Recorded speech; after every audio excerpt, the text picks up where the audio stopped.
एक नारळ म्हणजे आपले विनेकरी माऊली रामकृष्ण हरी धन्य आज दिन झाले संतांचे दर्शन झाली पापा तापा तुटी दैन्य गेले उठा उठी झाले समाधान पायी विसावले मन तुका म्हणे आले घरात तोची दिवाळी दसरा. माझं खूप भाग्य आहे की आपली मुंबई ते पंढरपूर पायी श्री संत रोहिदास दिंडी क्रमांक 24 जी 1978 सालापासून 2006 पर्यंत याच मार्गावर जसं आपलं काल जलवाडी हा पण मधल्या 16-17 वर्षामध्ये आपण फिरून जात होतो. परत आपण तो मार्गी आलो आणि आमच्या त्या काळामध्ये 3 वर्षापूर्वी इथं राहायला आलो.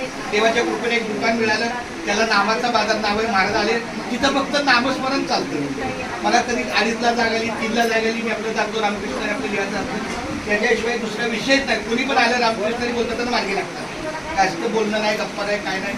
कुणाला माहिती पण माझं आडनाव कारंडे आहे, ते रामकृष्ण असो.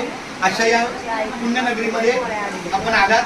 सर्वांच्या वतीनं प्रत्येकाचा मला अंतःकरणापासून आभार आहे, पण सर्वांच्या वतीनं आपले जे विनेकरी माऊली आहेत त्यांना मी आपल्या सर्वांच्या वतीनं श्रीफळाचा सन्मान देतो. तत्कालीन स्वीकार करायचा आहे. म्हणजे त्यात सगळे आले, पाटील महाराज वगैरे.